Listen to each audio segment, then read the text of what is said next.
हाय,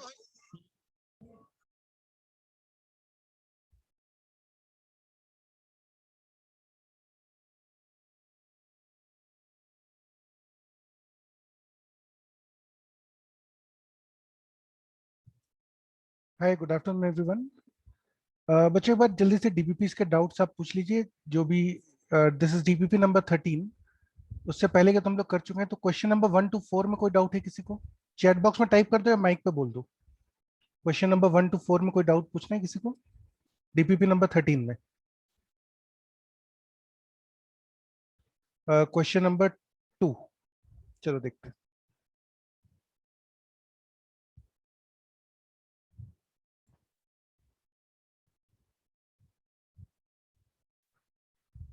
question number 2 कह रहा है A greater than B greater than C और ए प्लस सी की वैल्यू 2b से बड़ी है, एल एन ए प्लस सी। ठीक है बच्चों, तो कंडीशन के हिसाब से आपके पास है A plus C into A minus 2b plus C is equal to A minus C का होल स्क्वायर, है ना? ये आपको गिवन है। अच्छा, इसको ऐसा लिख सकते हो कि A plus C whole square minus 2b into A plus C, this is A minus C whole square. अब आ जाएगा A plus C whole square minus A minus C का whole square is equal to 2b into A plus C. इसको expand करोगे तो आ जाएगा 4ac is equal to 2b into A plus C. 2, इसको बच्चों दोनों तरफ हम 2abc से डिवाइड कर देते हैं, तो 2b is equal to a plus c upon ac, and that implies 2 upon b is equal to 1 upon a plus 1 upon c. तो that implies option number a is correct, है ना? Option A तो match कर रहा है। अब since question में more than one correct है तो हमें और ऑप्शन भी वेरीफाई करने पड़ेंगे। तो अब देखो यहां से आपके पास आ गया।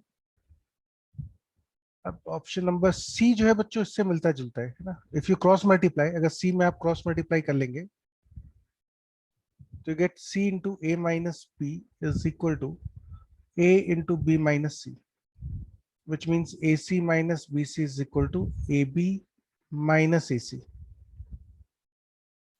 या फिर 2ac is equal to b into a plus c। ac को लेफ्ट पे ले जाओ, माइनस bc को राइट पे भेज दो, तो which is same as this condition, है ना? ये वाली कंडीशन आ गई आपके पास, तो इसलिए ऑप्शन सी भी करेक्ट है।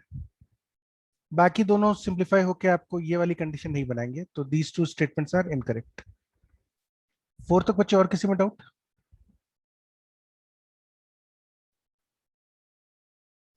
फिर question number 5 to 8, sorry 5 to 7। Question number 5 to 7, तो क्वेश्चन नंबर क्वेश्चन 6। 6।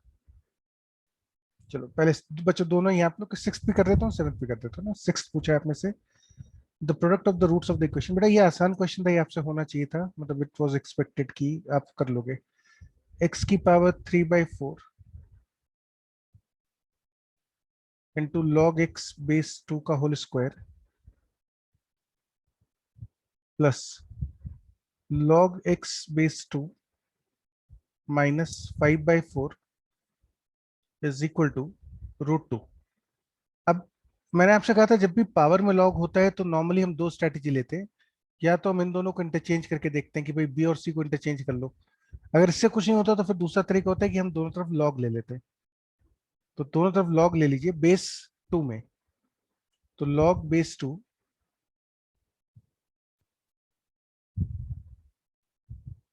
एक्स की पावर में 3/4 log x to the base 2 का square plus log x to the base 2 minus 5/4 is equal to, यहाँ पे बच्चों आ जाएगा आपके पास लॉग √2 टू द बेस 2, है ना? दोनों तरफ लॉग ले लिया। लॉग की प्रॉपर्टी से ये क्वांटिटी यहाँ पे आ जाएगी, तो आपके पास बचेगा 3/4 लॉग एक्स का square plus log x to the base 2 minus 5/4 into log x base two is equal to 1/2। यहाँ पे ये 1/2 आ गया। लॉग एक्स बेस टू को थोड़ी देर के लिए आप y मान लीजिए, तो ये बन जाएगा y into 3y² by 4 plus y minus 5/4 is equal to 1/2। दोनों तरफ 4 से मल्टीप्लाई कर लो, इस y को भी अंदर भेज दो, तो आपके पास आ जाएगा 3y³ plus 12y² minus 5y is equal to 6।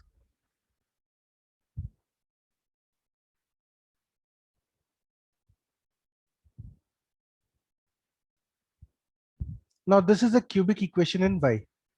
ये y में क्यूबिक इक्वेशन है ना। यहां से अब आप चाहें तो क्वेश्चन को दो तरह से सॉल्व कर सकते हो। One method is method one, वो ये कि आप इसको फैक्टराइज कर लीजिए। अब जब आप इसको फैक्टराइज करोगे तो आपको इसके हिट एंड ट्रायल से रूट्स ढूंढने पड़ेंगे, है ना। फंडामेंटल थ्योरम ऑफ अलजेब्रा में हमने पढ़ा था कि हिट एंड ट्रायल से आप इसके रूट्स ढूंढेंगे।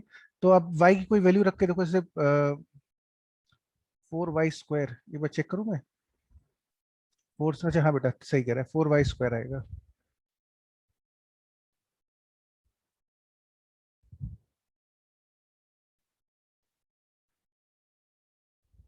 और एक बार चेक कर लेना और कोई कैलकुलेशन मिस्टेक तो नहीं है, जस्ट चेक दिस योरसेल्फ। यहाँ पे -5 आया होगा, यहाँ पे 6 आया होगा। ठीक है। हम्म, तो ये एक्सप्रेशन आ गया हमारे पास। अब यहाँ से आप देखो हिट एंड ट्रायल से बच्चों कोई y की वैल्यू सोचो जो आपको दिख रही हो, क्योंकि you have to factorize this. Cubic को फैक्टराइज करने का एक ही तरीका होता है, हिट एंड ट्रायल। तो देखो y की वैल्यू कुछ हम रख के देखें, let's put y equal to -2 रख के देखें तो कितना आएगा। चलो पी बाई क्यू वाले मेथड से भी तो कर सकते हैं क्या चीज। वो। जैसे ए नॉट को पी डिवाइड, वो जो रैशनल नंबर वाला किया था, पी और क्यू उसमें सर वो लिखते थे, जैसे 3 का अब आएगा -1 वही 3 मैं कह रहा वो। हूँ, तो उसी से करेंगे, -1 से करेंगे। तो -1 सेटिस्फाई कर रहा है, इसको देखो एक बार रख के। -3 और ये बनेगा +4 +5। तो y इक्वल टू 1 सेटिस्फाई कर रहा है, तो इसका मतलब y-1 इसका फैक्टर है। अब y-1 फैक्टर है तो इसको फैक्टराइज कर लो। y-1 तो इधर लिख लिया, 3y²। इससे आपको 3y³ मिल जाएगा। फिर मिलेगा -3y²। आपको क्या चाहिए, आपको 4y² चाहिए। तो -3y² प्लस 4y² बनेगी +7y। और कांस्टेंट टर्म आपके पास आ जाएगी +6,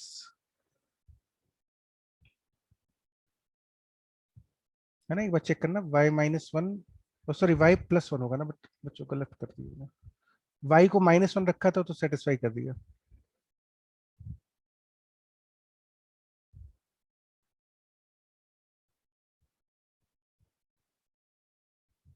हाँ ठीक है, मैं कर देता हूँ बच्चों, एक बार पूरा चेंज तो, just let me calculate this thing completely.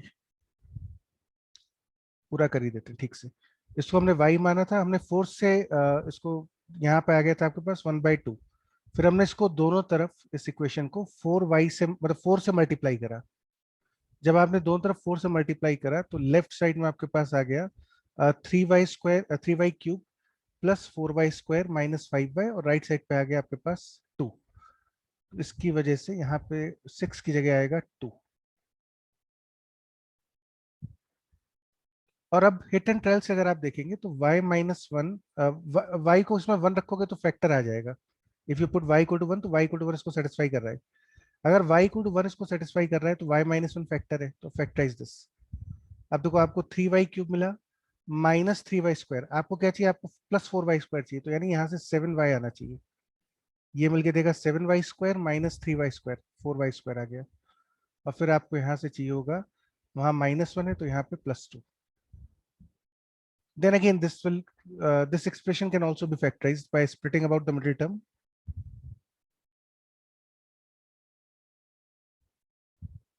इसको भी आप फैक्टराइज कर सकते हो, तो बन जाएगा y-1 इंटू, इसमें से 3y कॉमन ले लो, उसमें से +1 कॉमन ले लो,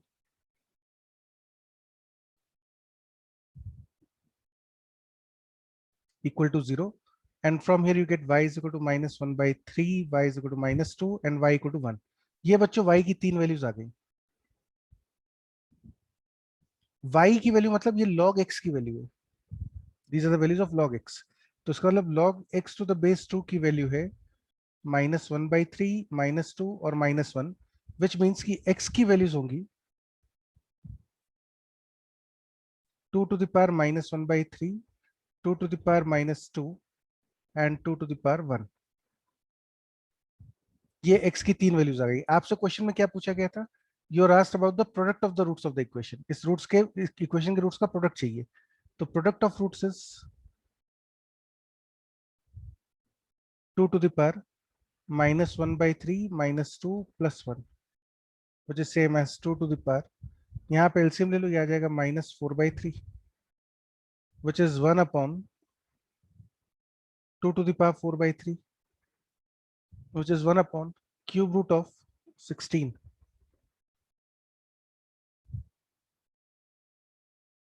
उसने पूछा है the product of the roots is 1 upon bth root of a. bth root of a, तो b की वैल्यू 3 हो गई और a की वैल्यू 16 हो गई. a प्लस b 19 आ जाएगा. So that is one way of solving this question, है ना, कि आपने इसको सॉल्व कर लिया. दूसरा बच्चों एक और तरीका जो है इस क्वेश्चन को करने का, वो मैं आपको कहाँ पे बताऊं, इधर से बता देता हूँ ना. ये तो मेथड 1 था. Method 2, another method of solving this question. यहां तक तो आप पहुंच जाइए.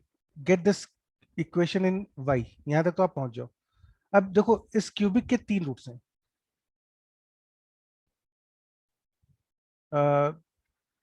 3y³ plus 4y² -5y -2 = 0. इसके 3 रूट्स होंगे y1, y2, y3, है ना. इस क्यूबिक के 3 रूट्स हैं. y1 का मतलब हुआ किसकी वैल्यू हो गई? log y1 मतलब हो गया log x1 to the base 2. y2 मतलब हो गया log x2 to the base 2. y3 मतलब हो गया log x3 to the base 2. So this cubic has 3 equations y1, y2, y3. y1, y2, y3 के करस्पॉन्डिंग यहां से इस वाले रिलेशन से आपके पास x1, x2, x3 3 वैल्यूज आ जाएंगी. ठीक है. Now by using Vieta's theorem, by using the Vitas theorem, what is the sum of roots of this cubic? y1 plus y2 plus y3 will be equal to -4/3. इस cubic के roots क्या हो गए? y1 plus y2 plus y3, इनका सम हो जाएगा -4/3. Now what is the value of y1? y1 is log x1 to the base 2 plus log x2 to the base 2 plus log x3 to the base 2. This value is -4/3. Now that means log of x1, x2, x3 to the base 2 is -4/3. यहां से सीधे आपके पास आ गया x1, x2, x3 is 2 to the power -4/3, which is 1 upon cube root of 16, है ना. तो ये बच्चों आपका सीधे आंसर यहां से आ जाएगा. This would be a better approach, क्योंकि आपसे प्रोडक्ट ऑफ फ्रूट्स पूछा गया था. हाँ, एक गलती मत कर देना. प्रोडक्ट ऑफ फ्रूट्स मतलब हुआ आपको x1 into x2 into x3 की वैल्यू बतानी थी. यहाँ पे ये मत कर देना कि विटास थ्योरम से product of fruits y1, y2, y3 is 2/3. This would be incorrect, क्योंकि आपसे y1 into y2 into y3 नहीं पूछा है, आपसे x1 into x2 into x3 पूछा है. ठीक है. तो ध्यान रखिएगा इस चीज का कि विटास थ्योरम से हमें y1 plus y2 plus y3 यदि मिलेगा तो उससे हमको x1, x2, x3 की वैल्यू मिलेगी. तो this is how you can solve this sixth question by using 2 different techniques. I expected कि आप लोग फर्स्ट मेथड से सॉल्व कर लोगे. सेकंड मेथड भी अच्छा था, इसलिए मुझे लगा कि चलो डिस्कस कर लेना चाहिए. अब चलते हैं सेवेंथ क्वेश्चन. आप में से कुछ लोगों ने पूछा है, and this seventh question is log of 5a to the base 7 minus log a minus 4 to the base 7 is equal to 1. ठीक है. e to the power 2b plus 5 e to the power b is equal to a. b belongs to b is equal to ln k. k natural number है, k की value बतानी है. ठीक है बच्चों. तो क्वेश्चन घूम फिर के ये है कि आप पहले a की वैल्यू निकालिए, फिर जो a की वैल्यू आएगी उसको यहाँ पे रख के b की वैल्यू निकालिए, फिर b की वैल्यू को यहाँ रख के k की वैल्यू निकालिए। मतलब 3 चीजों कैलकुलेट करनी है। पहले a कैलकुलेट करते हैं। यहाँ से आ जाएगा आपके पास log of 5a upon a minus 4 to the base 7 की value 1, 5a upon a minus 4 की value 7, 5a is equal to 7a minus 4 minus 28, therefore you get a is equal to 14। a की वैल्यू 14 आ गई। Now if a is 14, तो अब a को हम यहाँ पे रख देते हैं इस वाली रिलेशन में, तो आपके पास आ जाएगा e to the power 2b plus 5 times e to the power b is equal to 14। e to the power b को थोड़ी देर के लिए आप y मान लो, तो ये बन गया y square minus y square plus 5y minus 14 is 0, which means y plus 7 into y minus 2, this is 0। यहां से आ गया y इक्वल टू 2 और माइनस 7। ठीक है, अगर आप y की वैल्यू 2 लेते हैं तो इसका मतलब e to the power b is equal to 2 और e to the power b is equal to minus 7, है ना, ये कंडीशन आ गई। Now you have to find the value of k where b is equal to ln k। अच्छा, तो बच्चों यहाँ पे हम दोनों तरफ log ले लेते हैं, log ले लो दोनों तरफ e to the power b में, अब बेस कौन सा लोगे, बेस ई ले लेते हैं, क्योंकि एल में आंसर चाहिए तो बेस ई ले लो। तो यहां से आपको ऐसा आ जाएगा b is equal to ln 2।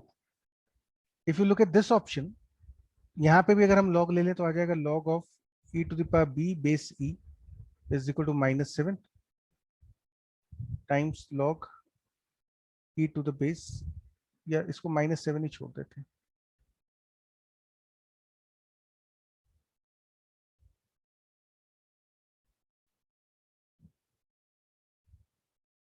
अच्छा, यहाँ पे बच्चों log ले ही नहीं पाओगे ना, तो log ऑफ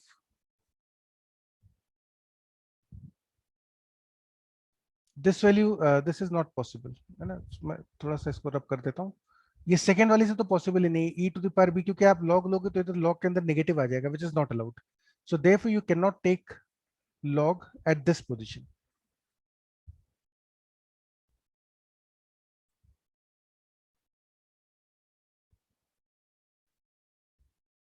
या इसको लॉजिकली भी आप सोच सकते हो कि e जो होता है that is 2.71, e is 2.71 approximately. तो e की कोई भी पावर कर दो, e की कोई भी पावर हो, अगर आप e की पावर 0 करोगे तो आपको 1 मिल जाएगा, अगर आप e की पावर नेगेटिव करोगे तो आपको नेगेटिव नहीं मिलेगा बच्चों, हमेशा 0 से 1 के बीच में वैल्यू मिलेगी। यदि b नेगेटिव हो जाए तो e की पावर b की वैल्यू हमेशा 0 से 1 के बीच में आएगी, नेगेटिव तो आ ही नहीं सकती। e to the power b कभी भी नेगेटिव नहीं हो सकता। इनफैक्ट इसको आगे भी ध्यान रखना कि a to the power x can never be negative value, can never be negative, है ना, यहाँ पे a पॉजिटिव है। तो इसलिए ये वाला जो आपका केस है, ये वाला जो सोल्यूशन है, ये तो रिजेक्ट हो गया, ये डिस्कार्ड कर दो इसको। Now you get b is equal to ln 2, compare करोगे तो k की वैल्यू 2 के बराबर आ जाएगी। तो सिंपल सा क्वेश्चन था, बस आप में से कुछ लोग को थोड़ा सा ln की चिंता थी कि e आ गया तो क्या करना है, कुछ नहीं करना। जैसे अगर इस क्वेश्चन में ऐसा होता कि 5 की पावर 2b प्लस 5 इंटू 5 की power b is equal to 14, तो आप क्या करते, 5 की पावर b को y मानते। तो वही हमने यहाँ पे करा, e की पावर b को y मान लिया। तो e कोई स्पेशल चीज नहीं है, सिंपल एक कांस्टेंट वैल्यू होती है, जैसे बाकी कांस्टेंट डील करते हो वैसे ही करना है आपको। और कोई डाउट बच्चों इसके अंदर? तो आपके 3 डाउट से तीनों कवर हो गए इसमें, है ना। चलिए अब चलते हैं अगली वाली डाउट शीट पे, डीपीपी नंबर 14।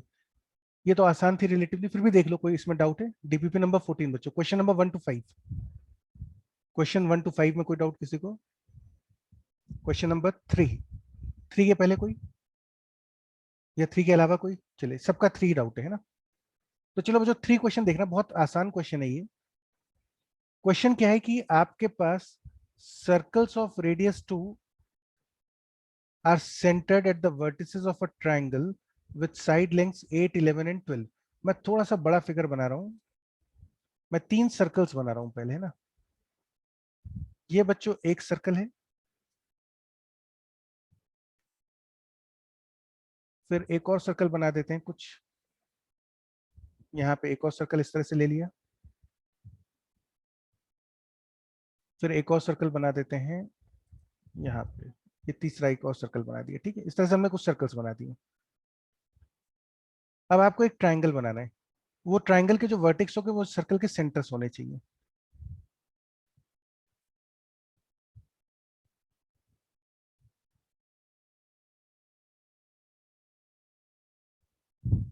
इन सर्कल के सेंटर्स को वर्टेक्स लेके आपको ट्राइंगल बनाना है।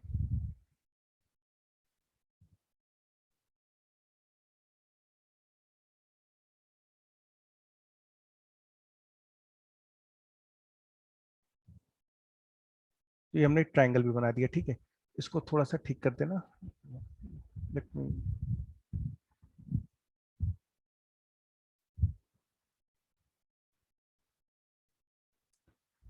ठीक है गाइस, तो चलो ये सिचुएशन हो गई। अब इसके नाम दे देते हैं, ट्राइंगल के वर्टिसेस का नाम दे देते हैं। This is vertex A, this is vertex B, this is vertex C. ये 3 वर्टिसेस हो गए। आपको दिया ट्राइंगल के साइड लेंथ्स हैं 8, 11 एंड 12। तो बच्चों ये वाली लेंथ है 8, ये है 11 सपोज, ये चलो इसने दिया हुआ है। ये लेंथ इसने 12 दे रखी है क्वेश्चन में, तो वही लेते हैं।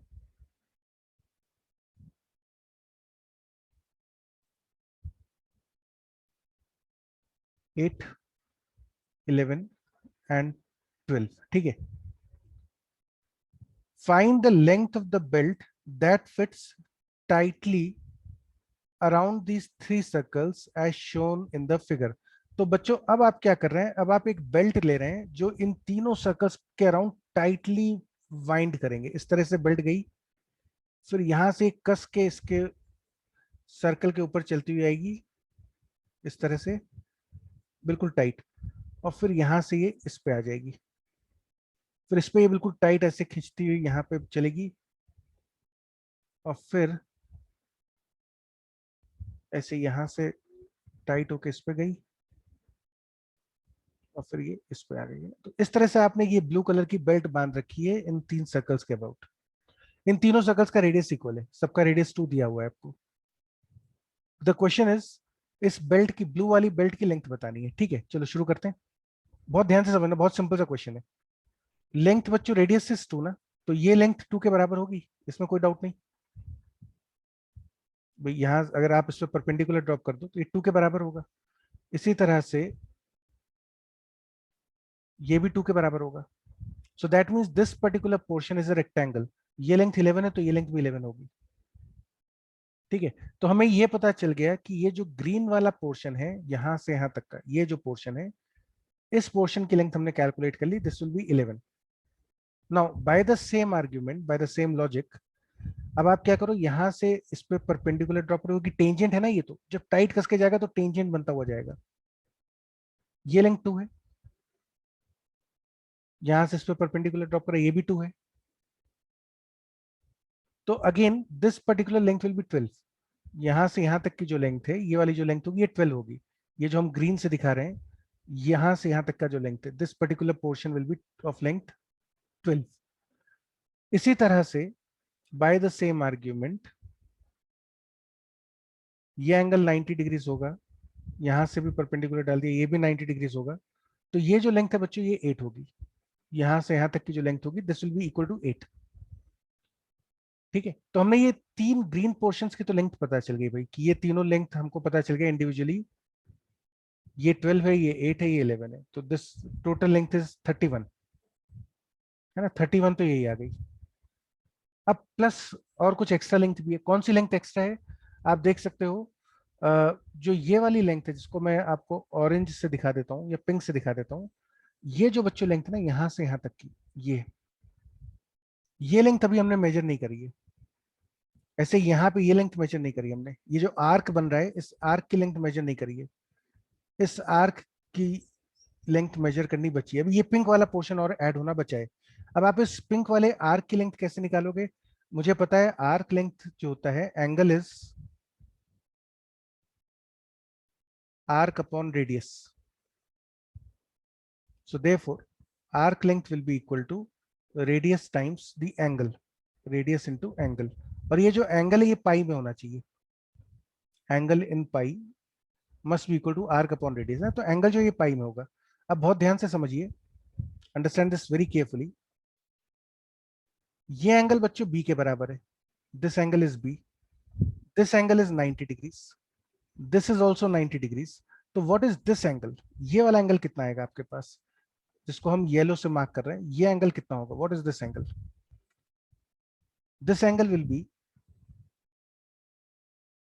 मतलब मुझे आंसर पाई में लिखना है तो मैं इसको लिख रहा हूं 2 पाई माइनस पाई बाई 2, ये वाला angle pi by 2 plus pi by 2, ये वाला एंगल, और ये वाला angle b. So that will be actually equal to pi minus B.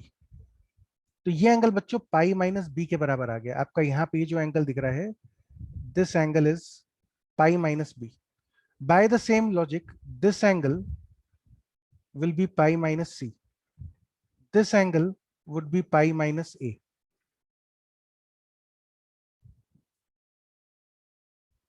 ठीक है, ये पाई माइनस सी हो गया, ये पाई माइनस बी आई गया था. तो देयरफॉर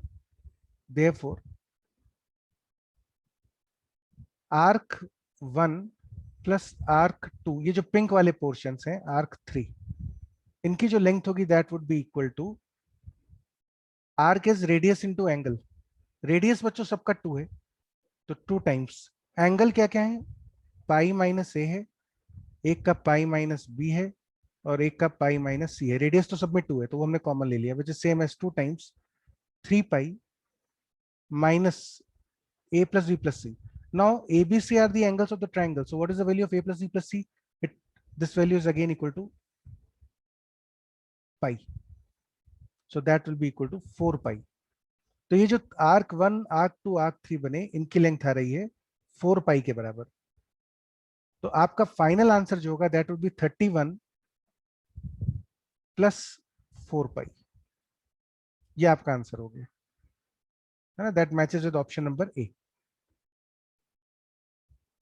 अच्छा क्वेश्चन है, लेकिन हाँ कंसेप्ट बहुत सिंपल है कि angle is arc upon radius. Circumference से भी कर सकते हो बेटा, कोई दिक्कत नहीं. भाई वो यूनिटरी मेथड लगाना पड़ता है कि 2 पाई पे इतना एंगल होता है, तब भी इस एंगल की तो आपको जरूरत पड़ेगी. तो सरकमफ्रेंस से भी कर सकते हो कि पूरा जो 2 पाई आर होता है वो तब होता है जब एंगल 2 पाई हो, तो ये कितना फ्रैक्शन होगा, तो उससे भी कर सकते हो, कोई इशू नहीं. और कोई डाउट बच्चों उसमें 5 तक, any other doubt till question number 5.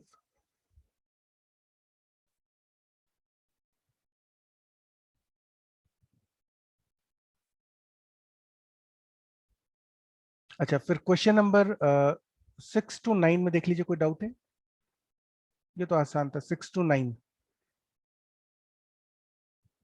Question number 6 में कोई डाउट हो बच्चों तो पूछ लेना है ना, मतलब मुझे नहीं पता आसान है या नहीं है, आप लोग को पता होगा.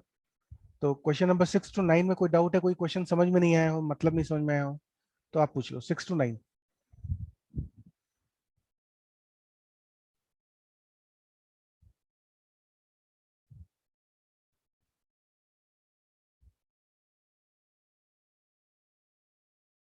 डीपीपी नंबर 14 में क्वेश्चन नंबर 6 to 9 में कोई डाउट है किसी को तो पूछ लीजिए.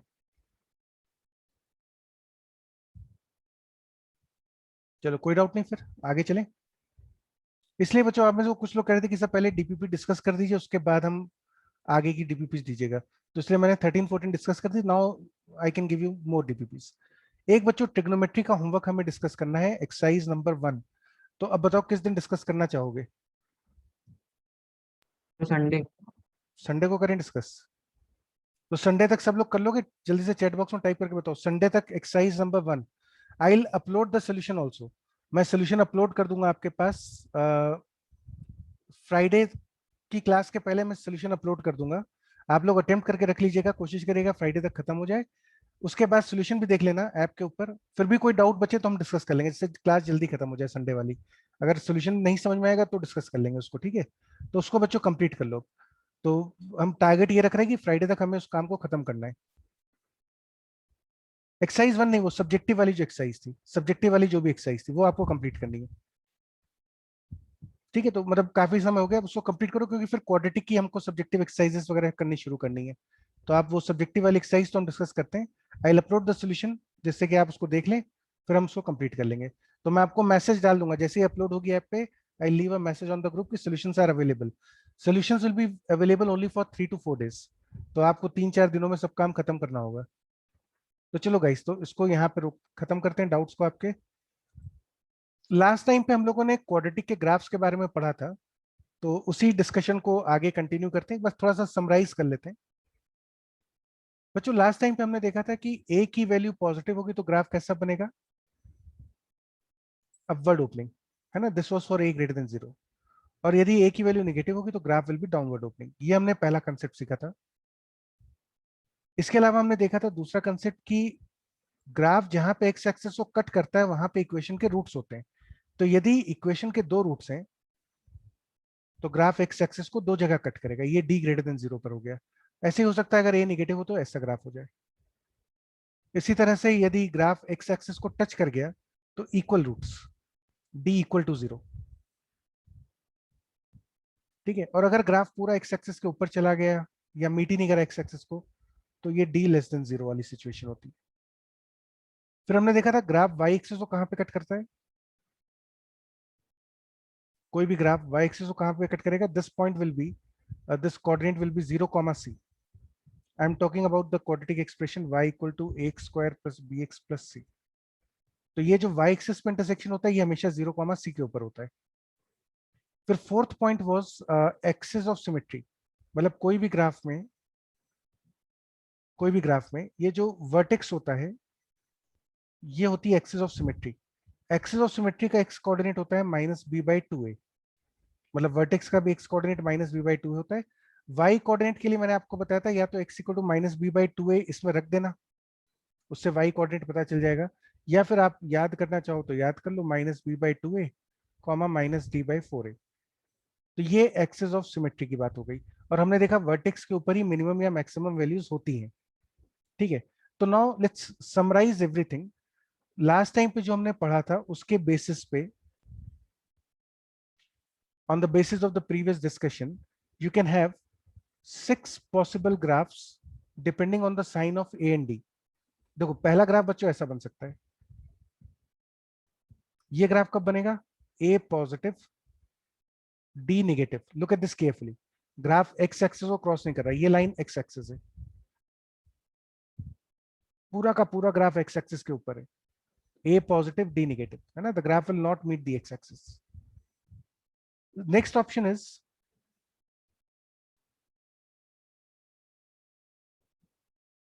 a positive discriminant 0। डिस्क्रिमिनेंट 0 क्यों, क्योंकि यहाँ पे दोनों रूट्स इक्वल हो गए। और ये जो आपको लाइन दिख रही है, this is axis of symmetry. Axis of symmetry का एक्स कोऑर्डिनेट होता है -b/2a। और अगर आपको याद हो, ये हमने यहाँ देखा था ना, दिस वाज -b/2a। और अगर आपको ध्यान हो तो इक्वल रूट्स की वैल्यू भी इसी के बराबर होती है। तो यहाँ पे रूट्स इक्वल हो गए, alpha is equal to beta is equal to -b/2a। Third option is graph ऐसा कुछ हो, a पॉजिटिव d पॉजिटिव। इस केस में क्वाड्रेटिक के 2 डिस्टिंक्ट रूट्स हैं, alpha beta. This is axis of symmetry, this particular x coordinate will be -b/2a, है ना। ये पॉइंट -b/2a हो जाएगा x एक्सिस के ऊपर। ये अल्फा के बराबर होगा, ये बीटा के बराबर होगा, जहां पे alpha beta are the roots of the equation ax square plus bx plus c equal to 0। Next option is, this is case 1, case 2, case 3। 3 graphs ही हो गए। Now in the same way you can have a concave downward graph which is always below x axis। This is for a less than 0, d less than 0। D less than 0 मतलब graph x axis को cut नहीं कर रहा, कोई root नहीं है, graph x axis के नीचे है तो कोई रूट ही नहीं हुआ, है ना। There is no intersection. तो ये फोर्थ ग्राफ हो गया आपका इस तरह से। अच्छा, फिर फिफ्थ ग्राफ बच्चों ऐसा हो सकता है, ए नेगेटिव है, डिस्क्रिमिनेंट 0 है, यहाँ पे भी रूट्स इक्वल है, equal roots are alpha equal to beta and this will be minus B by two A. ये जो लाइन है ये एक्सेस ऑफ सिमेट्री हो गई, ये एक्स एक्सिस पे माइनस बी बाई टू ए से गुजरती है।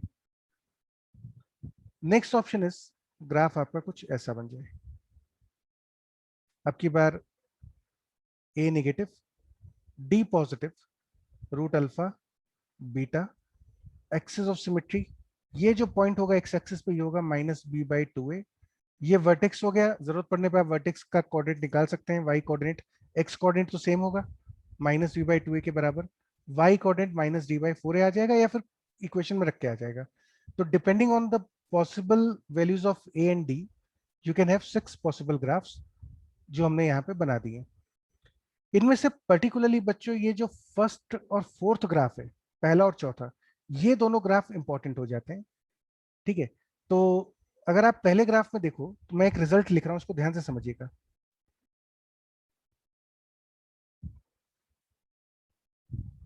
ए square plus B x plus C is greater than 0 for all X belonging to R. यदि बच्चों आप, है ना, A square plus B x plus C is greater than 0 for all X belonging to R if A is positive and D is negative. किसी भी quadratic में यदि leading coefficient positive हो और डिस्क्रिमिनेंट की वैल्यू नेगेटिव हो तो graph हमेशा इस तरह से बनेगा, एक्स एक्सिस के ऊपर ही बनेगा। अब एक्स एक्सिस के ऊपर बनने का मतलब क्या हुआ कि आप किसी भी पॉइंट पे अगर आप इस इनपुट पे वैल्यू चेक करोगे, देखो मैं बना देता हूं ऐसे, सपोज ये वाई एक्सिस है, अगर आप इस इनपुट पे वैल्यू चेक करोगे तो आपको आउटपुट मिलेगा पॉजिटिव। अगर आप यहाँ पे वैल्यू चेक करेंगे तो आउटपुट मिलेगा पॉजिटिव। आप कहीं भी आउटपुट चेक कर लो, हर इनपुट पे आउटपुट विल बी पॉजिटिव। तो A x square plus B x plus C की आउटपुट जो होगी, जो इसकी ओवरऑल वैल्यू बनेगी, वो हमेशा पॉजिटिव बनेगी। आप 100 कुछ भी डाल दीजिए, उसके लिए कंडीशन क्या होनी चाहिए, ये कंडीशन, मतलब ग्राफ एक्स एक्सिस के ऊपर हो हमेशा। एक और रिजल्ट जो इसी से रिलेटेड है वो ये है कि if a is less than 0 and d is also less than 0, then ax square plus bx plus c will be less than 0 for all values of x belonging to real numbers। आप x को कुछ भी डाल दीजिए, उसकी value हमेशा negative ही आनी है। अब जैसे मैं एग्जांपल लेके आपको दिखा देता हूं, for example consider x square plus x plus three. इस एक्सप्रेशन को देखिए आप इसमें a की वैल्यू देखोगे तो a की वैल्यू है 1 विच इज पॉजिटिव। डिस्क्रिमिनेंट अगर आप चेक करेंगे तो डिस्क्रिमिनेंट आएगा बी स्क्वायर माइनस फोर ए सी, मतलब नेगेटिव। ए पॉजिटिव है, डिस्क्रिमिनेंट नेगेटिव है, तो इसका मतलब क्या हुआ कि ये जो एक्सप्रेशन है, ये जो पर्टिकुलर एक्सप्रेशन है, इसकी वैल्यू हमेशा पॉजिटिव आएगी। अब आप एक्स को कुछ भी डाल दो, आप एक्स की वैल्यू देखो, डाल के देखो, माइनस वन रख के देखो, तो ये कितना बनेगा, ये बनेगा 1 माइनस वन प्लस थ्री, यानी कि पॉजिटिव वैल्यू आ रही है, 3 आ रहा है पॉजिटिव। आप एक्स को माइनस टू रख के देख लो, माइनस 10 रख के देख लेते हैं और निगेटिव डाल दो, तो ये बन जाएगा 100 माइनस 10 प्लस थ्री, अभी भी वैल्यू पॉजिटिव आ रही है। तो कभी भी किसी क्वाड्रेटिक एक्सप्रेशन में यदि ए की वैल्यू पॉजिटिव हो और डिस्क्रिमिनेंट नेगेटिव हो तो वो एक्सप्रेशन हमेशा पॉजिटिव वैल्यू देगा, ना तो उसकी वैल्यू जीरो बन पाएगी ना उसकी वैल्यू नेगेटिव बन पाएगी। और ये चीज आपको ग्राफ से दिख रही है, क्योंकि इस सिचुएशन में ग्राफ हमेशा एक्स एक्सिस के ऊपर होता है। कोई भी ग्राफ यदि एक्स एक्सिस के ऊपर है तो उसकी वैल्यू क्या आती है, हमेशा पॉजिटिव आती है।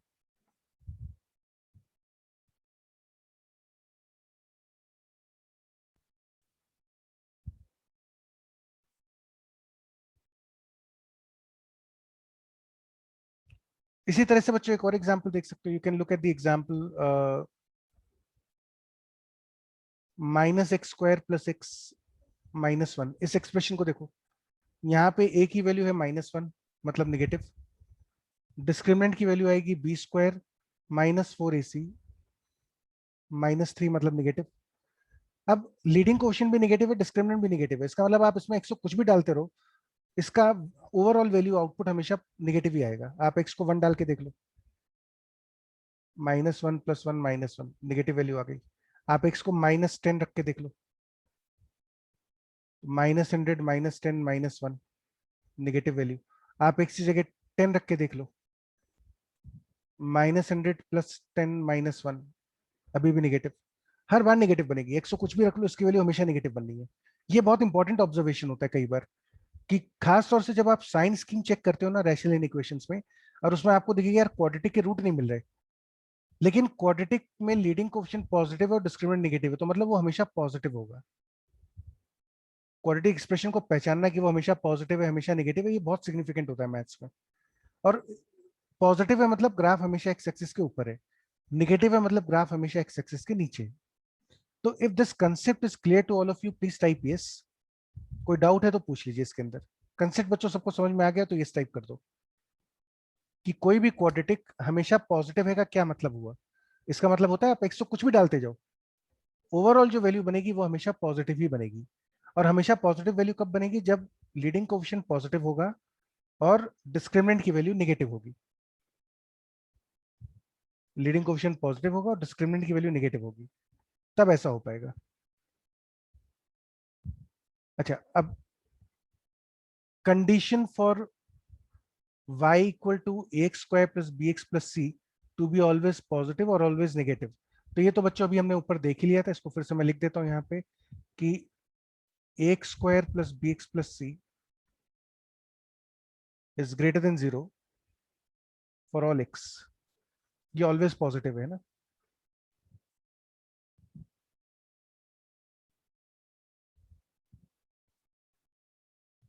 if a is positive and d is negative। अच्छा, ऑलवेज नेगेटिव कब आएगा?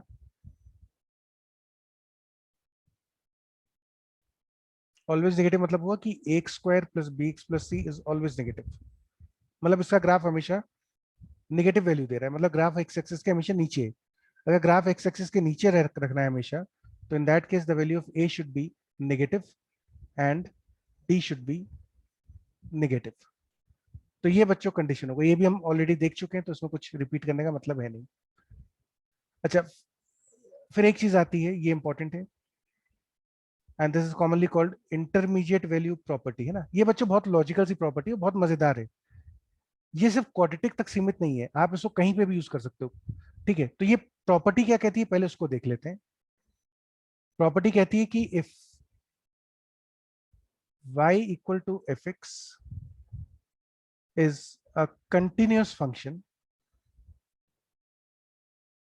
कंटिन्यूअस फंक्शन मतलब बच्चों ग्राफ में ब्रेक नहीं है, ग्राफ टूट नहीं रहा कहीं पे, ग्राफ में ब्रेक नहीं होता, कंटिन्यूअस ग्राफ चलता जा रहा है। तो if y equal to fx is continuous function such that f of a into f of b is less than 0, then the equation fx equal to 0 has at least one root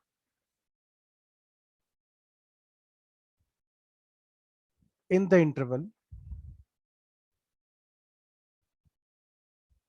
a comma b। ये बच्चों IVP का statement है, this is the theorem. अब इस theorem को थोड़ा सा समझते हैं क्या कहना चाह रही है थ्योरम। तो ये थ्योरम कहती है कि भाई यदि आपके पास कोई भी ग्राफ हो, कोई भी, suppose you have any graph, बस कंडीशन है कि वो ग्राफ कंटिन्यूअस होना चाहिए। कंटिन्यूअस मतलब हुआ ग्राफ में ब्रेक नहीं होना चाहिए, कंटिन्यूअस मतलब नो ब्रेक। तो जैसे मान लेते हैं, हम ऐसे कुछ बना देते हैं, कोई भी ग्राफ बना देंगे जो ब्रेक नहीं, टूट नहीं रहा, बीच में टूटता नहीं है graph, such that f of a into f of b is negative. अच्छा, ये जो बच्चों स्टेटमेंट लिखा है f of a into f of b negative, मतलब क्या हुआ? इसका मतलब क्या होता है कि the output at x equal to a and x equal to b are of opposite sign. इसका मतलब क्या हुआ कि जो आउटपुट है x इक्वल टू ए पे और x इक्वल टू बी पे, वो ऑपोजिट साइन का है।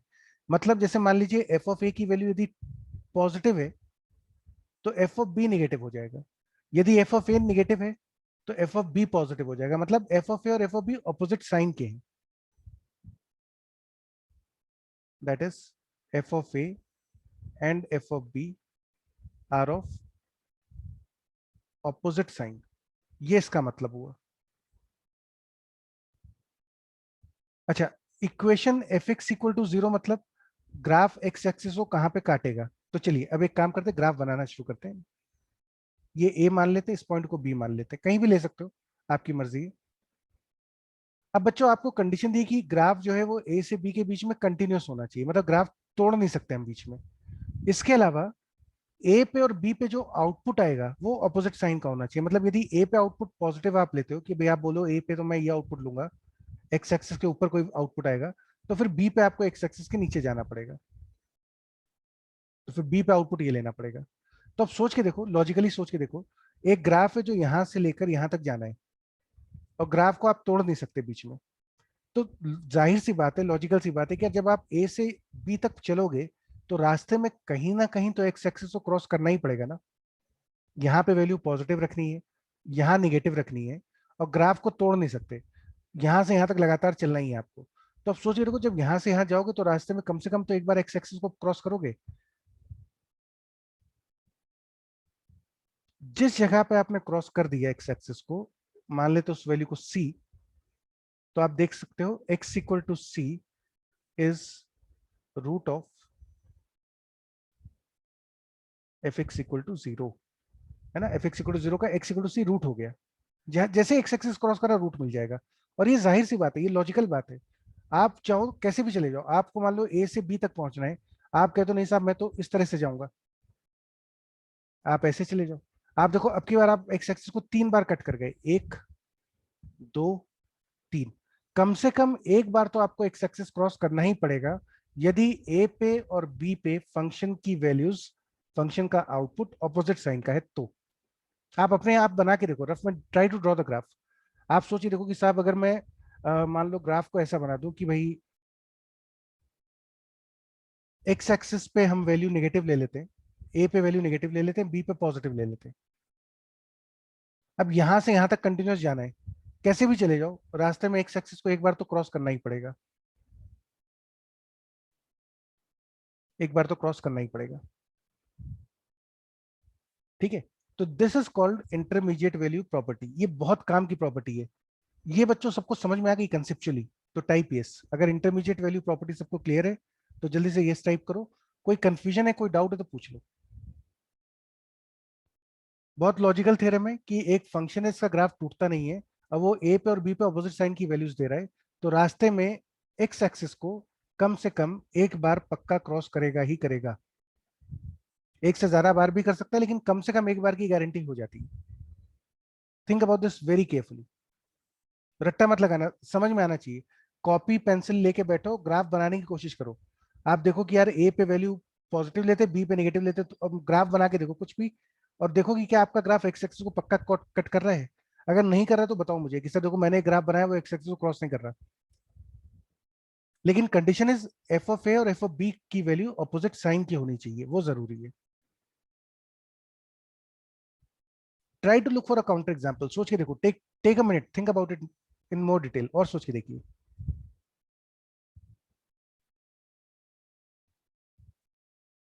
अच्छा, लास्ट पार्ट बेटा कौन सा?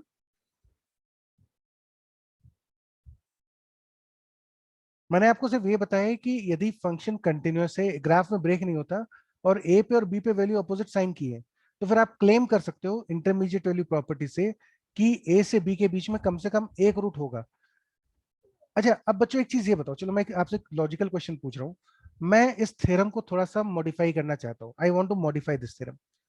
मैं एक ये स्टेटमेंट जोड़ता हूँ कि ये जो एटलीस्ट वन लिखा है, एटलीस्ट वन, क्या इसकी जगह मैं ये टर्म यूज कर सकता हूँ कि this has odd number of roots,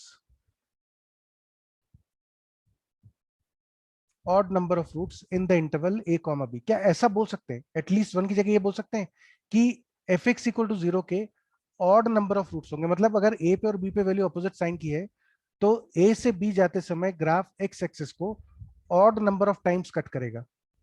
मैं एटलीस्ट वन बोल ही नहीं रहा, मैं बोल रहा हूँ कि या तो 1 टाइम कट करेगा, या 3 टाइम्स कट करेगा, या 5 टाइम्स कट करेगा, and so on. Is this statement true और फॉल्स? मैं एटलीस्ट वन को क्या ऑड नंबर ऑफ रूट से रिप्लेस कर सकता हूँ? बहुत लॉजिकली सोच के बताना सब लोग। आप ग्राफ बना के देखो, आप सोचो कि क्या ऐसा graph, Kartik if you are saying false तो मैं आपसे एग्जांपल पूछूंगा,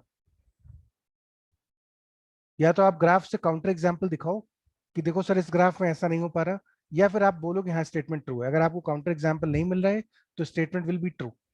think about this carefully, paper pencil पर ड्रॉ करके देखिए।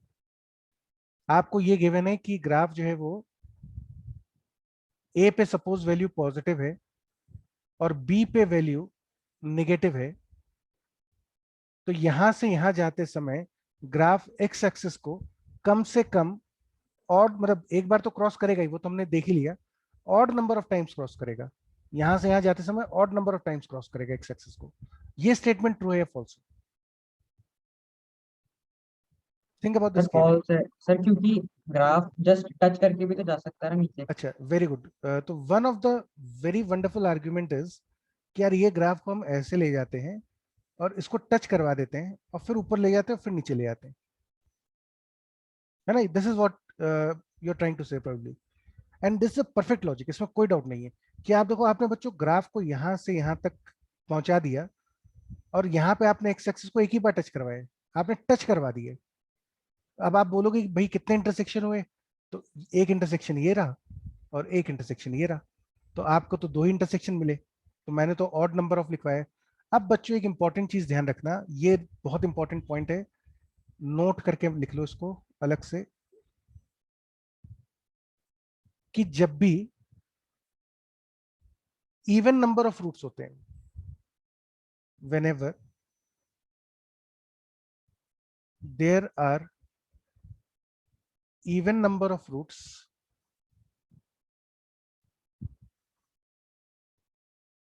in the equation fx equal to gx, यदि बच्चे fx equal to gx से even number of equal roots कर देते हैं, even number of equal roots इस इक्वेशन में, यदि even number of equal roots होते हैं fx equal to gx में, इसको पूरा ही लिख दूं, ठीक से लिख देता हूं पूरा बच्चों, मैं टेक्निकल लैंग्वेज लिख रहा हूं चलो, और मैं आपको फिर समझा दूंगा, मत परेशान होना ना, I am using the code technical language, पूरा यूज कर रहा हूं मैं इसमें, कि if x equal to alpha is a repeated root of repeated root with even multiplicity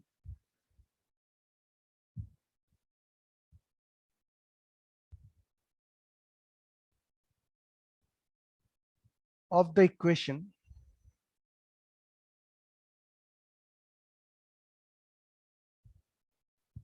fx equal to gx, then their graphs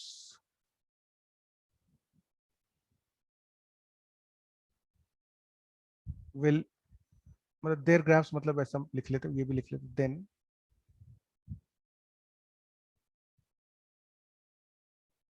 the graphs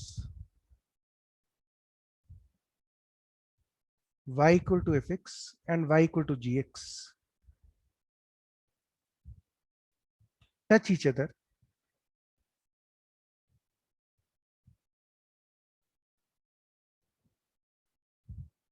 at x equal to alpha। ये बच्चों repeated root मतलब हुआ, अब जैसे मैं example से आपको समझाता हूँ इस पॉइंट को। जैसे मान लीजिए हम आपको एक इक्वेशन दे दे सॉल्व करने को, y is equal to x minus one का whole square into x minus two equal to zero. हमने आपको ये इक्वेशन दी सॉल्व करने को।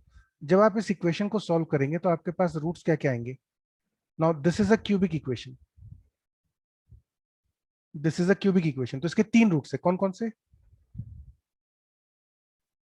One, one and to.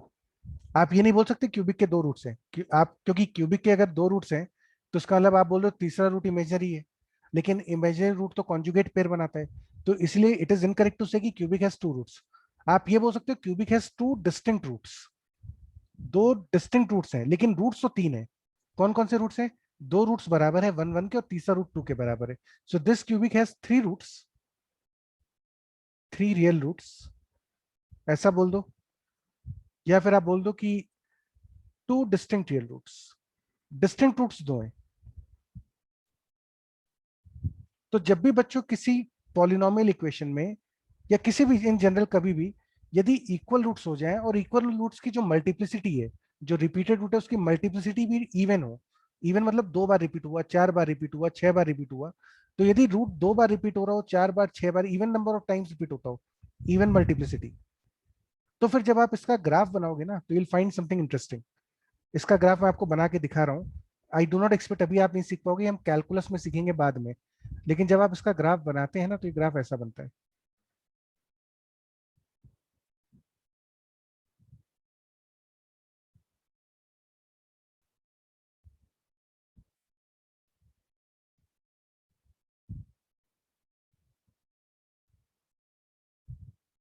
This is the graph इस फंक्शन का, y equal to x minus one whole square into x minus two का graph ऐसा बनता है।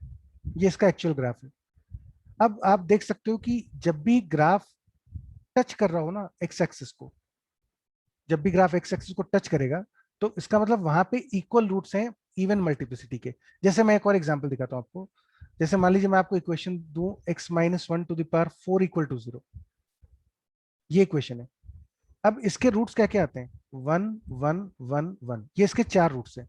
देर are four real roots but there is only one distinct root, one distinct root. चार real roots है लेकिन root distinct roots कितने हैं, एक ही डिस्टिंक्ट रूट है। आप ये नहीं बोलोगे इस क्यूबिक का एक रियल रूट है।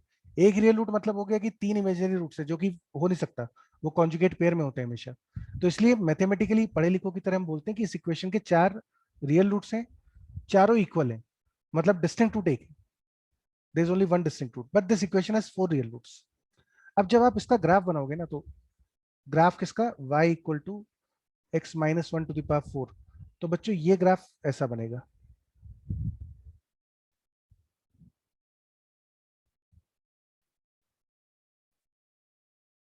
आप देख सकते हो this graph is touching the x axis.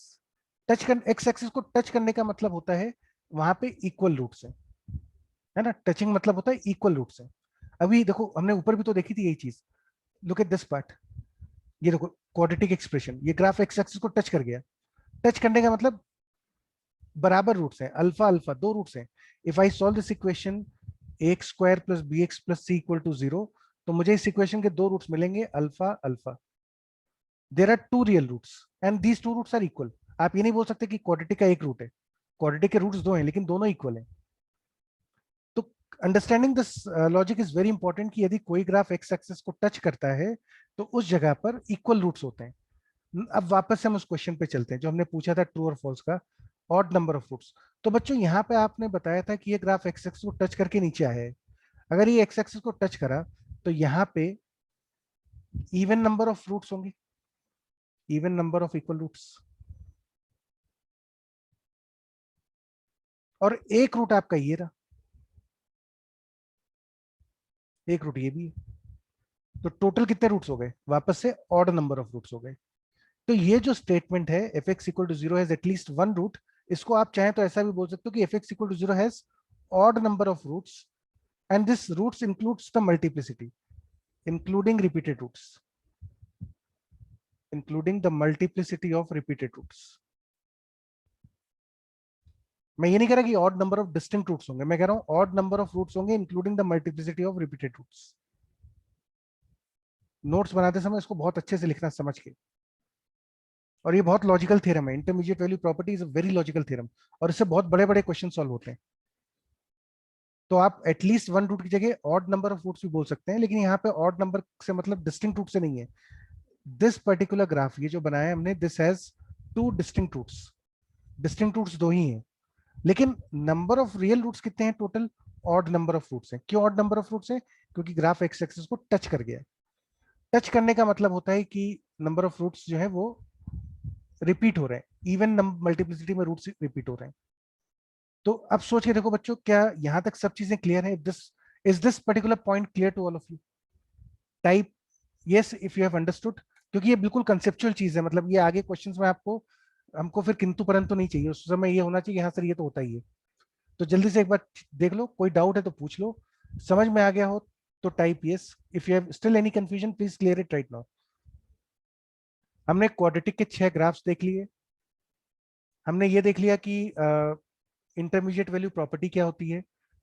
यदि ए पे और बी पे वैल्यू ऑपोजिट साइन की है तो ए से बी के बीच में पक्का कम से कम एक रूट होगा। हमने ये भी देखा कि नंबर ऑफ रूट्स ऑड होंगे, एक होगा, 3 रूट होंगे, 5 रूट होंगे, इस तरह से। ठीक है, तो लुक एट दिस केयरफुली। हाँ बोलो।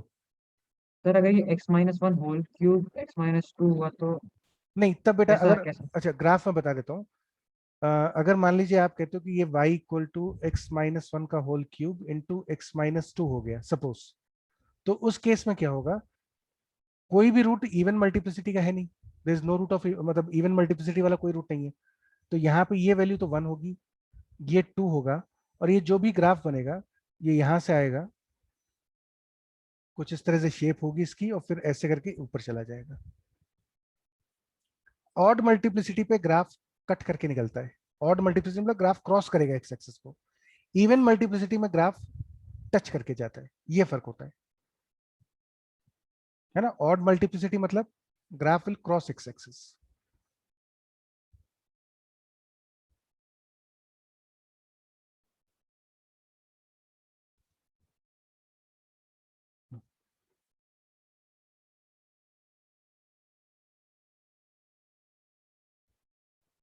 तो बच्चों आराम से चेक कर लो। फलक बेटा तेरे को समझ में आया है, कोई डाउट है बोल। समझ में आ गया हो तो टाइप एस, कोई डाउट है तो पूछ लो उसको, आराम से अभी क्लियर कर लो। बच्चों I just restart the application.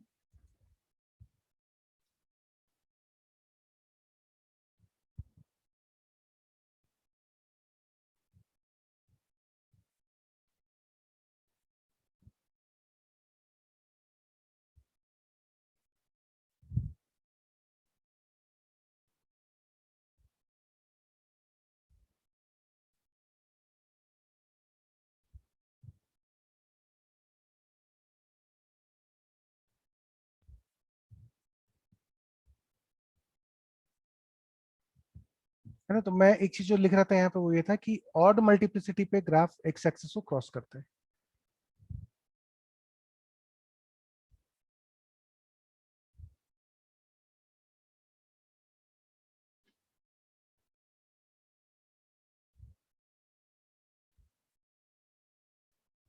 और इवन मल्टीप्लिसिटी पे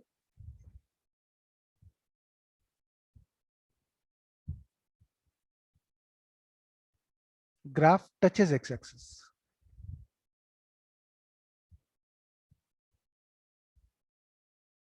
है ना, ये फंडा इसमें।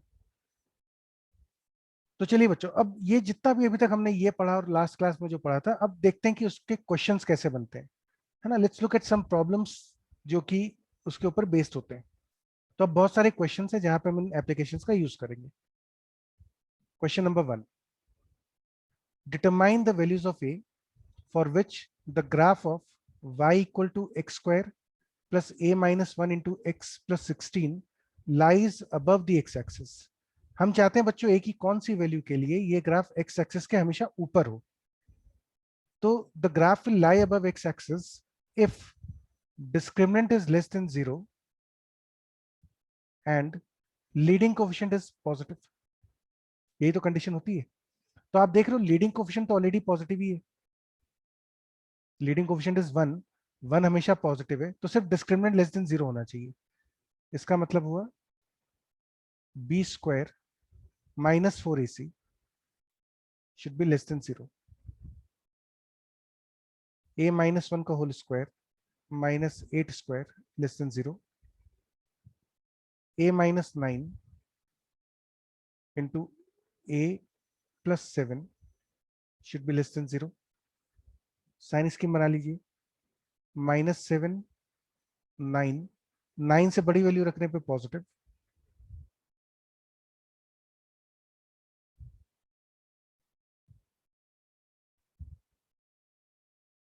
सो the value of a should belong to -7 to 9। अगर ग्राफ पूरा एक्स एक्सिस के ऊपर चाहिए तो ये ग्राफ इस तरह से होना चाहिए था। है ना, तो इसके लिए कंडीशन क्या होती है, ए पॉजिटिव डी नेगेटिव। ए ऑलरेडी पॉजिटिव दिया हुआ है आपको, लीडिंग कोएफिशिएंट पॉजिटिव है।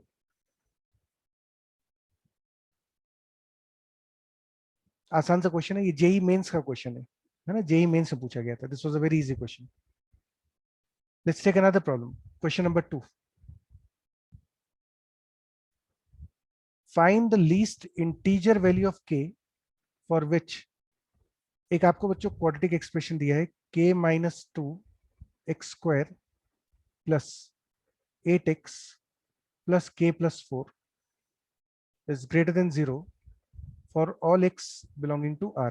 हर रियल x पे ये वैल्यू पॉजिटिव होनी चाहिए। अब इसके लिए कंडीशन क्या क्या होती है? एक तो लीडिंग कोएफिशिएंट पॉजिटिव होना चाहिए and discriminant should be less than 0। अच्छा, अब देखो लीडिंग कोएफिशिएंट पॉजिटिव मतलब k बिलोंग्स टू 2 से इंफिनिटी, एक तो ये कंडीशन। डिस्क्रिमिनेंट हो गया इसका b square minus 4ac less than 0। 4 से कैंसिल कर दो, 16 माइनस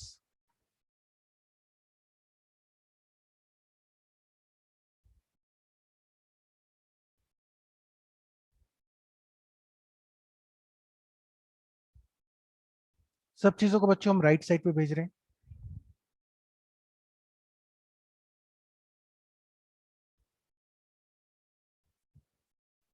फैक्टराइज कर लीजिए।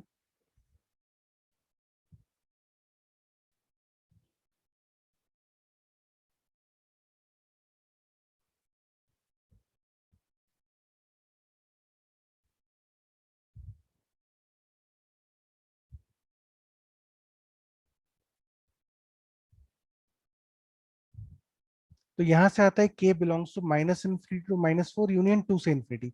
अब बच्चों ये कंडीशन कह रही है, बीच में देखो एंड लगाए, ये भी होना चाहिए ये भी होना चाहिए। एंड मतलब होता है कॉमन वैल्यूज, इंटरसेक्शन। एंड मतलब ये जो सिंबल है इसका मतलब हुआ एंड, और एंड मतलब होता है इंटरसेक्शन, कॉमन वैल्यू लेनी है आपको, दोनों कंडीशन ट्रू होनी चाहिए। तो अब देखो कॉमन वैल्यू क्या आएगी? पहले वाली इनइक्वालिटी कह रही है 2 से infinity,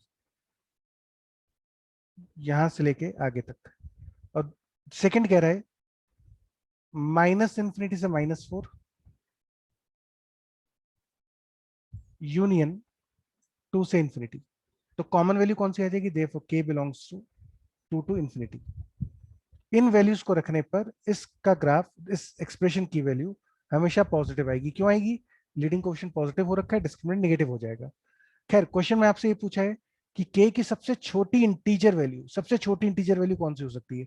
the smallest value of k possible in this interval is k equal to 3। Therefore, the least integer value of k is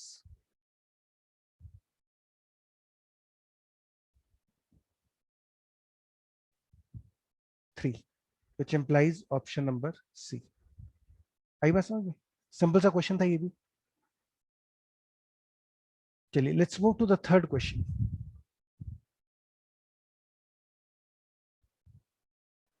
excuse me sir. हाँ बेटा। सर वो ऊपर वाला क्वेश्चन था, उसमें क्वेश्चन कैसा होता अगर इसका आंसर नन ऑफ दीज होता तो? नहीं, फिर ऐसा होता है कि यार यहां से मान लो तुम्हारे पास आ गया k belongs to 2 to infinity, और डिस्क्रिमिनेंट लेस देन 0 से तुम्हारे पास आ जाता सपोज माइनस इन्फिनिटी से 0, मतलब दोनों में कुछ कॉमन ही ना मिलता है ना, दोनों में से कुछ भी कॉमन नहीं मिलता। तो फिर आपका आंसर क्या हो जाता उस केस में? कॉमन कुछ भी नहीं मिला, मतलब k की कोई वैल्यू पॉसिबल नहीं है, तो answer would have been none of these. Okay. अच्छा, ऐसा भी हो सकता था कि क्वेश्चन में आपका आंसर ये आ जाए, मान लो अगर k की कॉमन वैल्यू कुछ इस टाइप से आ जाती, k belongs to minus infinity से -4, मान लो ये आ जाता। अब k की सबसे छोटी इंटीजर वैल्यू क्या लोगे भाई? कोई सबसे छोटा इंटीजर तो डिफाइंड ही नहीं होता ना, कुछ होता ही नहीं है, आप सबसे छोटी इंटीजर वैल्यू ले नहीं पाओगे। तो अगर ये इंटरवल होता तो भी आपका आंसर क्या आता? None of this. या फिर ऐसा होता है कि वैल्यू 1, ये 5 2 3 के अलावा कोई वैल्यू आती, जैसे मान लीजिए इंटरवल आ जाता आपका 7 से इंफिनिटी, तो least value of k was 8, 8 option में है नहीं, तो नन ऑफ दिस हो गया। तो बहुत सारे तरीके हैं कि नन ऑफ दिस को भी आप आंसर में इंक्लूड कर सकते हैं। फिलहाल मैं इसको हटा रहा हूं। चलिए बच्चों, let's take the third question. The following figure illustrate the quadratic trinomial. अब ये डराने के लिए, ट्राइनोमियल मतलब जबरदस्ती डरा रहा है आपको। सिंपल सी लैंग्वेज में क्वाड्रेटिक का ग्राफ दिया हुआ है, क्वाड्रेटिक है alpha x square plus beta x plus gamma, है ना। इस क्वाड्रेटिक का बच्चों ये ग्राफ दिया हुआ है। अब उसने पूछा which of the following option is are correct, मतलब एक से ज्यादा ऑप्शन सही हो सकते हैं, मोर देन वन ऑप्शन में भी करेक्ट। ठीक है, तो चलिए शुरू करते हैं। सबसे पहली चीज बच्चों आपको दिख रही है कि ये ग्राफ जो ये डाउनवर्ड ओपनिंग है। तो डाउनवर्ड ओपनिंग मतलब हुआ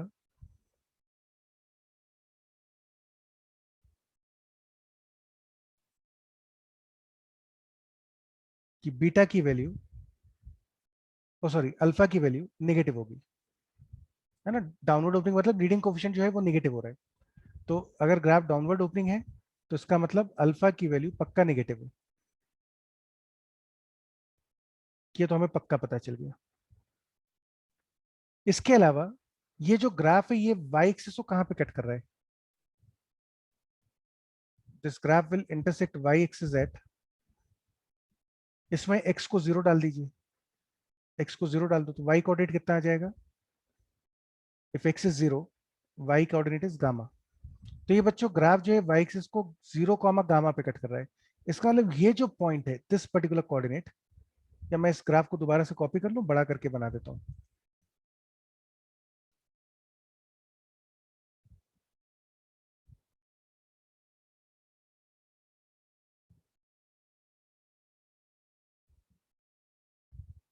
तो बच्चों आपका ये जो पॉइंट है ना जहां पे ग्राफ एक्स एक्सिस को कट करा, वाई एक्सिस को कट करा, ये जो पॉइंट है this coordinate, this point is zero comma gamma.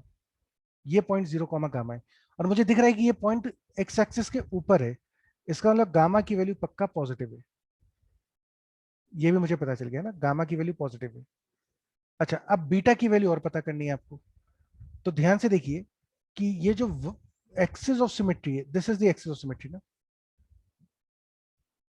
ये बच्चों एक्सिस ऑफ सिमेट्री आती है। आप देख सकते हो एक्सिस ऑफ सिमेट्री का जो एक्स कोऑर्डिनेट है वो कितना है? -b/2 होता है। मतलब इस पर्टिकुलर केस में दिस विल बी -β/2 अल्फा, क्योंकि आपको ए की वैल्यू अल्फा दी है, बी की वैल्यू बीटा है, सी की वैल्यू गामा है। तो माइनस ये जो कोऑर्डिनेट होता है ये होता है -v/2 है। -v/2 की वैल्यू है -β/2 अल्फा। और आपको देख के पता चल रहा है कि यार ये जो पॉइंट है ये positive side of x axis पे, वाई एक्सिस के राइट साइड पे। तो एक चीज मुझे कंफर्म हो रही है कि बाय एक्सिस ऑफ सिमेट्री से मुझे पता चलता है कि -β/2 अल्फा, ये जो पॉइंट है ये पॉइंट पॉजिटिव होना चाहिए, क्योंकि ये वाई एक्सिस के राइट साइड पर है। This value should be positive. Minus से इन इक्वालिटी को दोनों तरफ मल्टीप्लाई कर दो, इन इक्वेशन रिवर्स हो जाएगी, है ना। माइनस से मल्टीप्लाई करा, इन इक्वेशन रिवर्स हो गई। अच्छा, अल्फा की वैल्यू भी नेगेटिव है, तो हम इसको दोनों तरफ 2 अल्फा से मल्टीप्लाई कर देते हैं। दोनों तरफ 2 अल्फा से मल्टीप्लाई कर दो। अल्फा नेगेटिव नंबर है, तो जब दोनों तरफ 2 अल्फा से मल्टीप्लाई करोगे तो फिर से साइन रिवर्स होगा, है ना। तो we actually multiply both the sides with 2 alpha.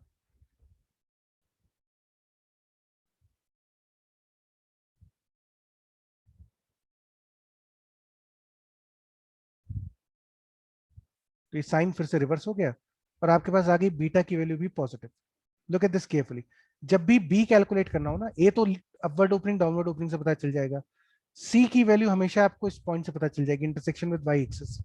B की वैल्यू हमेशा एक्सिस ऑफ सिमेट्री से पता चलती है, कि एक्सिस ऑफ सिमेट्री जो है उसका एक्स एक्सिस पे जो इंटरसेक्शन होता है वो पॉजिटिव है या निगेटिव है, ये देखना होता है ना। और ये ध्यान रखना, निगेटिव नंबर से मल्टीप्लाई करते समय साइन रिवर्स होता है।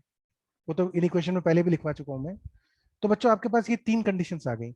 Now if you look at these three conditions, अब एक एक करके ऑप्शन वेरीफाई करिए। पहला ऑप्शन कह रहा है alpha into beta positive, alpha negative है, बीटा पॉजिटिव है, तो अल्फा इंटू बीटा पॉजिटिव आ ही नहीं सकता, अल्फा इंटू बीटा तो निगेटिव होगा। तो ऑप्शन ए के हिसाब से alpha beta is negative, therefore the statement is false. Option b पे चलते हैं, alpha square plus beta gamma. अब बच्चों इसको ध्यान से समझो, अल्फा स्क्वायर तो पॉजिटिव होगा, the value of alpha square, ये तो पक्का पॉजिटिव ही आएगी। बीटा और गामा खुद दोनों पॉजिटिव ही है, beta and gamma are both positive, तो ये भी पॉजिटिव आ गया। तो इसका मतलब ये वैल्यू पक्का पॉजिटिव आने वाली है, and therefore statement b is correct,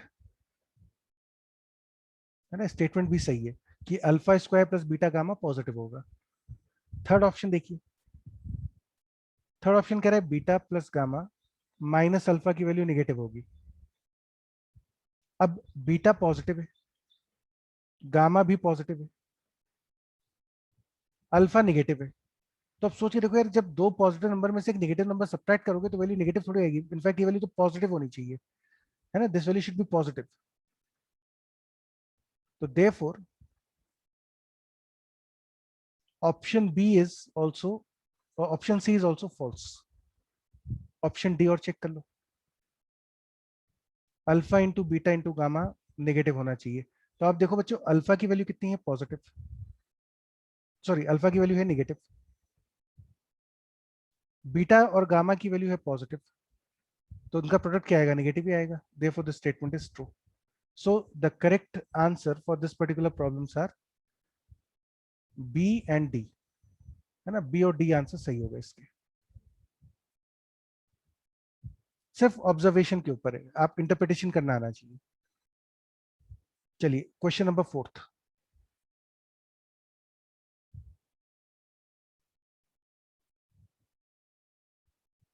The quadratic equation ax square plus bx plus c equal to 0 has no real root।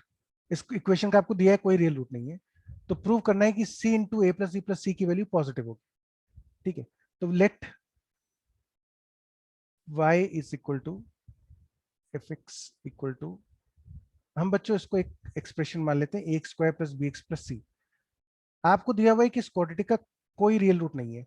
कोई रियल रूट नहीं है मतलब ये ग्राफ एक्स एक्सिस को क्रॉस नहीं कर रहा होगा। तो दो ऑप्शन बनते हैं, या तो ग्राफ ऐसा हो एक्स एक्सिस के हमेशा ऊपर, उस केस में कोई रियल रूट नहीं आएगा, या फिर ग्राफ एक्स एक्सिस के नीचे हो, है ना, दो पॉसिबिलिटी बनती है। केस वन पे चलते हैं। अगर बच्चों ग्राफ एक्स एक्सिस के ऊपर है, हमेशा ग्राफ एक्स एक्सिस के ऊपर है, suppose this is your y axis also,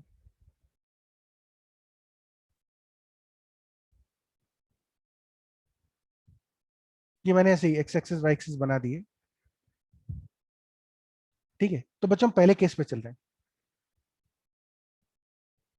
graph कोई रियल रूट नहीं दे रहा, मतलब ग्राफ एक्स एक्सिस के ऊपर ही होगा।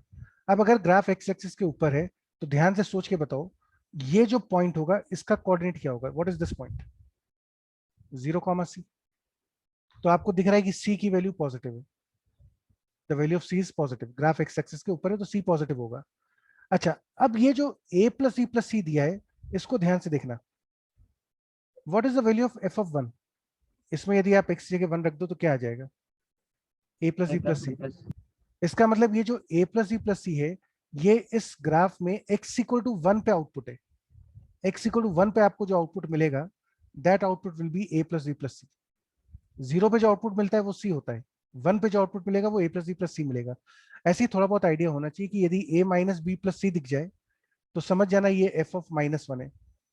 यदि आपको 4a प्लस 2b प्लस सी मिल जाए तो समझ जाइएगा ये f ऑफ 2 के बराबर है। 4a माइनस 2b प्लस सी मिल जाए, समझ जाइए ये f ऑफ -2 के बराबर है ना। तो ये बेसिक ऑब्जर्वेशन से जो पता होने चाहिए। यदि आपको सिर्फ c दिख रहा है तो c मतलब f ऑफ 0 हो गया। तो ये जो a प्लस ई प्लस सी बच्चों दिया था, ये 1 पे वैल्यू थी, तो c की वैल्यू पॉजिटिव है। f ऑफ 1 यानी a प्लस ई प्लस सी, 1 पे आउटपुट, ये भी बच्चों पॉजिटिव ही होगा, क्योंकि आपने माना है कि ग्राफ एक्स एक्सिस के ऊपर है, तो हर पॉइंट पे आउटपुट पॉजिटिव ही आना है। 1 पे भी पॉजिटिव आएगा, 0 पे भी पॉजिटिव आएगा, तो मतलब c और a प्लस ई प्लस सी दोनों पॉजिटिव है। Therefore c into A plus E plus सी क्या होगा, पक्का पॉजिटिव होगा। अब चलते हैं सेकेंड केस पे। अगर ग्राफ डाउनवर्ड ओपनिंग हो जाए, इन दैट केस ये जो पॉइंट है दिस इज c, तो यहाँ पे c की वैल्यू नेगेटिव है ना, ग्राफ एक्स एक्सिस के नीचे है तो c की value negative. a plus E plus C मतलब हुआ 1 पे वैल्यू, x इक्वल टू 1 पे वैल्यू, ग्राफ एक्स एक्सिस के नीचे है तो 1 पे भी वैल्यू बच्चों नेगेटिव ही आई होगी, तो 1 f ऑफ 1 भी नेगेटिव है, c भी negative, a plus E plus C भी नेगेटिव, तो what is the value of c into A plus E plus C, ये नेगेटिव, तो दोनों का प्रोडक्ट पॉजिटिव। तो अगर आपको बोला है कि x square plus B x plus C equal to 0 का कोई रियल रूट नहीं है, तो हमारे पास दो पॉसिबिलिटी थी, या तो ग्राफ ऊपर होगा या ग्राफ एक्स एक्सिस के नीचे होगा। अगर ग्राफ एक्स एक्सिस के ऊपर है तो हर जगह पे आउटपुट पॉजिटिव ही आएगा।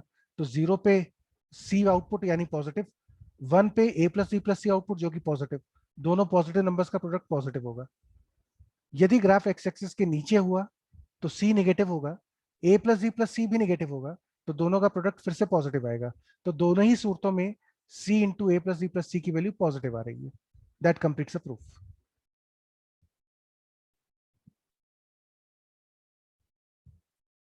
है ना, in both cases c into a plus b plus c is positive. Therefore, the result is proved. चलिए एक फिफ्थ क्वेश्चन और देखते हैं, लास्ट क्वेश्चन आज का। ये अच्छा क्वेश्चन है बच्चों, ये आईटी का पुराना सब्जेक्टिव सवाल है। क्वेश्चन है, let alpha be the real root of the quadratic equation a x square plus B x plus C equal to 0। इस क्वाड्रेटिक का रियल रूट है अल्फा। तो इसका मतलब देखो, A alpha square plus B alpha plus C, इसकी value 0 हो गई। फर्स्ट रिलेशन, क्योंकि अल्फा इसका रूट है तो उसको सेटिस्फाई करेगा। And beta is a real root of the equation minus A x square plus B x plus C equal to 0, इसका रूट है बीटा, तो बीटा इसको सेटिस्फाई कर देगा। ये आ गई इक्वेशन नंबर 2। अब क्वेश्चन है, show that there exists a root gamma of the equation. बच्चों अब आपको एक क्वाड्रेटिक दी है, f x equal to a x square by 2 plus B x plus C equal to 0। आपको प्रूव करना है कि ये जो क्वाड्रेटिक है इसका एक रूट जो होगा, prove that there exists a root gamma of this equation that lies between alpha and beta. आपको प्रूव करना है कि ये जो इक्वेशन है एफ एक्स इक्वल टू 0, इस इक्वेशन का एक रूट गामा जरूर होगा ऐसा जो अल्फा और बीटा के बीच में आता है। ठीक बीच में नहीं, जैसे मान लीजिए अल्फा की वैल्यू 1 है, इसकी वैल्यू 5 है, तो 1 से 5 के बीच में इसका एक रूट होगा। ये आपको प्रूव करना है। ठीक है, चलिए शुरू करते हैं। What is the value of F of alpha? F of alpha की वैल्यू कितनी हो गई? A alpha square by 2 plus B alpha plus C. Now this can be written as A alpha square by 2 minus A alpha square by using the first equation. ध्यान से देखिए, first equation से B alpha plus C की value कितनी हो गई? Minus A alpha square, वो हमने यहां पे रख दी, which implies कि f ऑफ अल्फा की वैल्यू आती है minus A alpha square upon 2। ठीक है, सिमिलरली f बीटा की वैल्यू कितनी आ जाएगी? A beta square by 2 plus B beta plus C. Now the value of B beta plus C from the second equation will be equal to a beta square.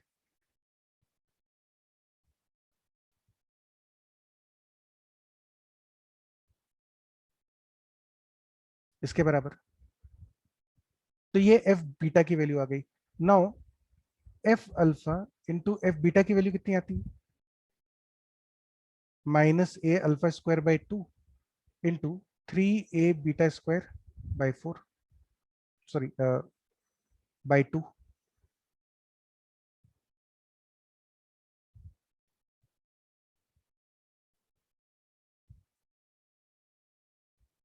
This will simplify to minus times a square alpha square beta square upon 4 और एक यहाँ 3। ये expression आ गया बच्चों। आपको given है कि alpha and beta non zero, तो क्या हम गारंटी से बोल सकते हैं और ए जीरो हो नहीं सकता, वरना क्वाड्रेटिक इक्वेशन ही नहीं रहेंगी, ये क्वाड्रेटिक ही नहीं रहेगा, तो ए तो जीरो हो ही नहीं सकता। तो therefore this expression is definitely less than zero. F alpha into F beta पक्का नेगेटिव ही आने वाला है। इसका मतलब क्या हुआ कि यदि आप इस क्वाड्रेटिक का ग्राफ देखेंगे,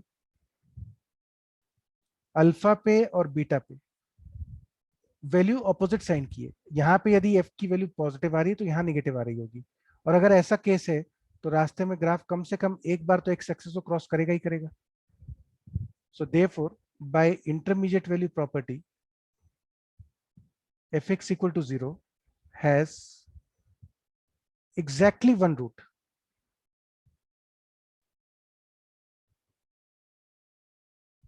In the interval alpha comma beta, है ना, यहाँ पे एक रूट इसका पक्का होगा अल्फा बीटा के बीच में, ये fx का ग्राफ है। अच्छा, मैंने एग्जैक्टली वन क्यों बोला, एटलीस्ट वन क्यों नहीं? क्योंकि हमने बच्चों अभी तो प्रूव किया था कि ऑड नंबर ऑफ रूट्स होते हैं, क्वाड्रेटिक इक्वेशन के दो से ज्यादा रूट हो नहीं सकते, और ऑड नंबर ऑफ रूट्स होने चाहिए अल्फा बीटा के बीच में। तो देयरफॉर हमने ये एग्जैक्टली वन रूट कर दिया अल्फा कॉमा बीटा में।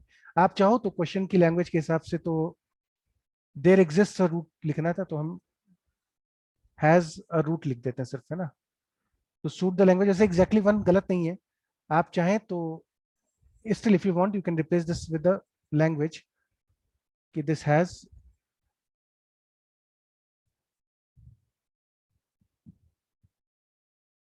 अ root in alpha comma beta interval, ठीक है। तो this is the good application of intermediate value property. एक बच्चों क्वेश्चन हमने घर के लिए छोड़ा है, this is the homework, you have to try this at home, है ना। ये क्वेश्चन आप घर पे करिएगा। तो आज यहीं तक करते हैं, कल हम इसी को कंटिन्यू करेंगे। तो कल बच्चों वापस से जब आप आओगे तो ग्राफ्स वाला पार्ट अच्छे से रिवाइज करके आइएगा, क्योंकि हम इसी के आगे इसको कंटिन्यू करेंगे, है ना। And this is a question for the homework, think about it at home. ज्यादा मतलब कैलकुलेशन तो खैर कुछ भी नहीं है, क्वेश्चन आसान है, आप लोग से हो जाना चाहिए, थोड़ा सोच के देखिएगा, है ना। This is the homework question, ठीक है बच्चों। तो चलो फिर let's call it a day and will meet tomorrow. कल इसको चैप्टर को यहाँ तक अच्छे से पढ़ के आइएगा, कोई भी डाउट हो तो कल पूछ लेना पहले, मैं 5-7 मिनट आपको दूंगा शुरुआत में, कोई डाउट वगैरह हो अभी भी इस चैप्टर में कोई तो पूछ लीजिएगा। कल फिर से ग्राफ का हेवी यूज है, बहुत हेवी यूज है कल ग्राफ का, है ना। तो लोकेशन ऑफ रूट्स हम पढ़ेंगे, another interesting application of graphs. तो आप अच्छे से पढ़ के आइएगा सब कुछ, पिछली क्लास का और आज का सब अच्छे से पढ़ लीजिएगा, ठीक है। चलो फिर, सर हाँ